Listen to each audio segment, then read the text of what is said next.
Prakash spoke about some of the books I have written, and I was just wondering if I was to write a book, how would I describe Aruba? One of the most beautiful places in the world, Aruba. And as this evening reflects, one of the warmest people you can ever find anywhere in the world. Please, ladies and gentlemen, give yourself a big hand. Both my wife and I had heard a lot about the Dutch Caribbean, about Aruba before we came here, and we knew, we were prepared for its beauty, and it truly is as beautiful, if not better, than people describe it. But I think what has come new and what we did not entirely expect is this warmth, is this friendship, and we are so grateful to all of you for this. We are touched, we are honored, especially Mr. President, Madam Prime Minister. Thank you so much for being here this evening. We, coming from India, there are many things that we are very proud of. And again, Prakash in his brief introduction mentioned the fact that I come from the far south of India. My wife comes from the northeast of India. She comes from the foothills of the Himalayas, the mountain regions of India, Darjeeling, where the best tea in the world comes from.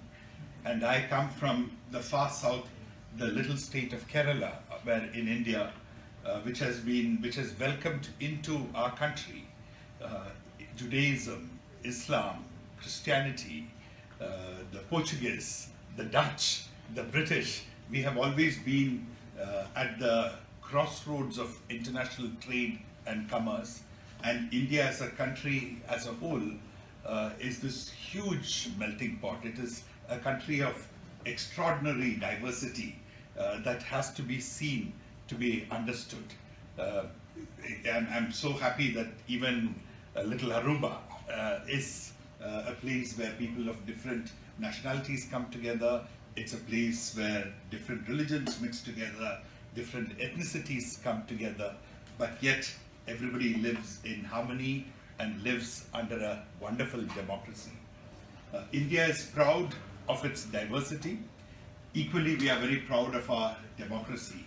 1.3 billion people living under one constitution, under a rule of law, with a very powerful parliament, with an independent judiciary, a vibrant civil society, and an extremely active press, which keeps everyone, whether it be political leaders, civil servants, ordinary citizens, everybody on their toes, wherever they see anything which is wrong or anything which needs to be done better.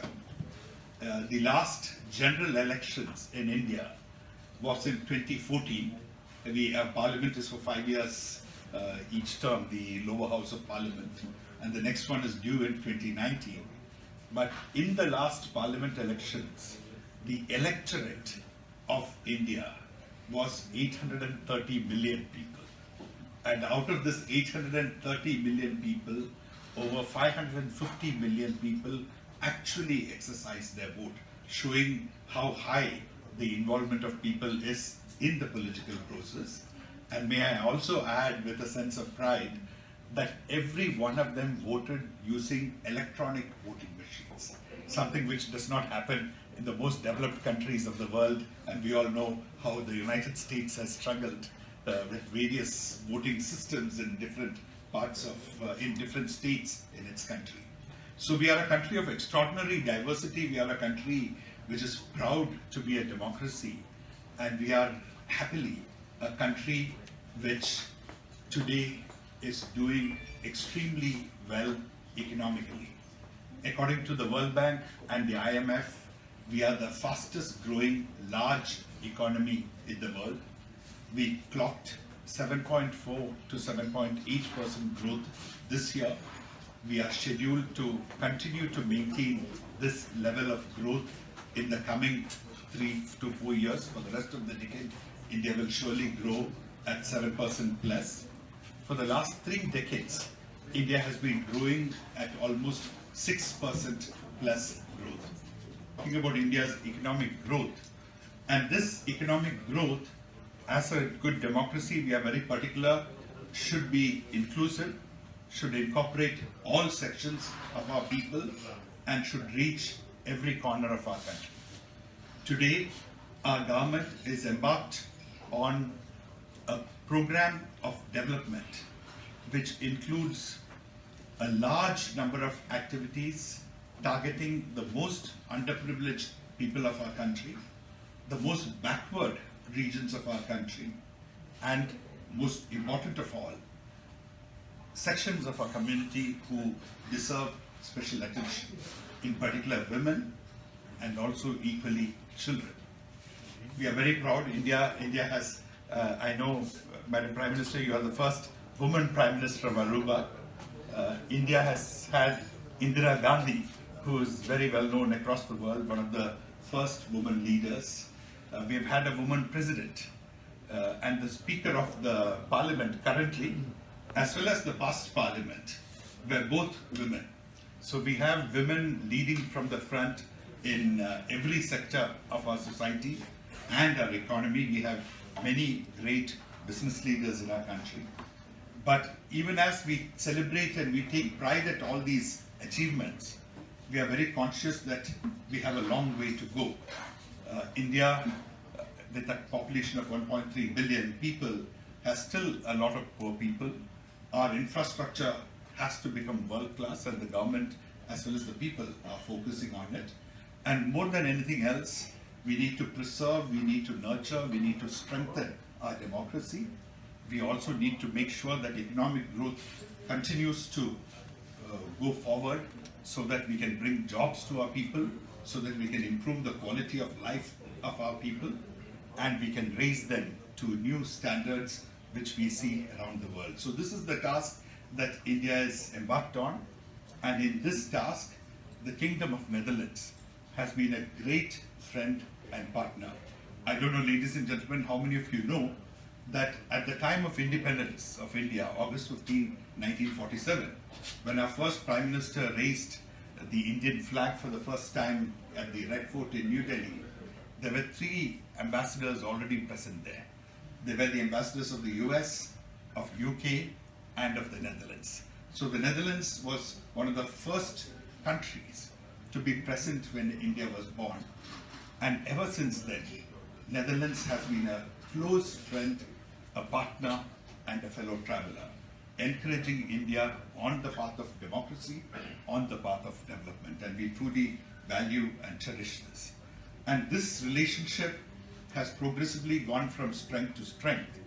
And last year, in particular, was a very special year because we had Foreign Minister Bert Koenders visit India. We had Prime Minister Narendra Modi come to the Netherlands. He came to the Hague for a very important visit. We had one of our chief ministers of one of our most important provinces of the West Bengal, Chief Minister Mamta Banerjee, come to India, come to the Netherlands. We had the Minister for Food Processing come to Netherlands. And this beginning of this year, Prime Minister Narendra Modi had a meeting with Queen Maxima on the margins of the World Economic Forum in Davos. Queen Maxima is now preparing to visit India in the end of May. Prime Minister Rutte has already announced that he would like to visit India. He will go with a large ministerial delegation and a business delegation. King Willem-Alexander has also said he would like to visit India. In all probability, that state visit will happen in 2019, next year. So there's a flurry of diplomatic activities happening. Last year, the investments from Netherlands into India was $2 billion. Since 2015 to 2018, total investment of $8 billion has gone into India. But equally, Indian investments have been coming into Netherlands in a very big way, especially in the context of Brexit. A number of companies, a number of people are relocating into Netherlands. There's a virtual competition between Amsterdam and Rotterdam and Hague to try and attract businesses and Indian people to the Netherlands. We have about 200 Indian companies in the Netherlands. I was just reading the news. Tata Steel, which is one of the largest industries in the Netherlands, has announced a merger with the German company Thyssen Corporation. They will become the second largest steel maker in Europe. we had LT Foods, who are producers of basmati rice, one of India's largest rice exporters, who established their offices in the Netherlands last year. We have a company called Synthite, which is the largest exporter of oleoresin, spice extracts, which has established its office in Wageningen in Netherlands. So a lot of good things are happening in the economic field between India and the Netherlands, in the political field between India and the Netherlands. We would love to bring this success to Aruba. We would love to bring this success to the Dutch Caribbean also. I was extremely delighted with the meetings I had this morning with Madam Prime Minister, with the acting governor, and just now in my brief conversation with you, Mr. President. We would love to see all of you in India. We'd love to have you travel around India and see firsthand what India is all about. I was mentioning to the Prime Minister that we have a Bureau of Parliamentary Studies and Training under our Parliament, which is well known across the world, where members of Parliament from across the world come and spend a few days interacting with members of Parliament of India, learning how Indian Parliament conducts its practice, watching Parliament sessions in progress. So we welcome you to India and to the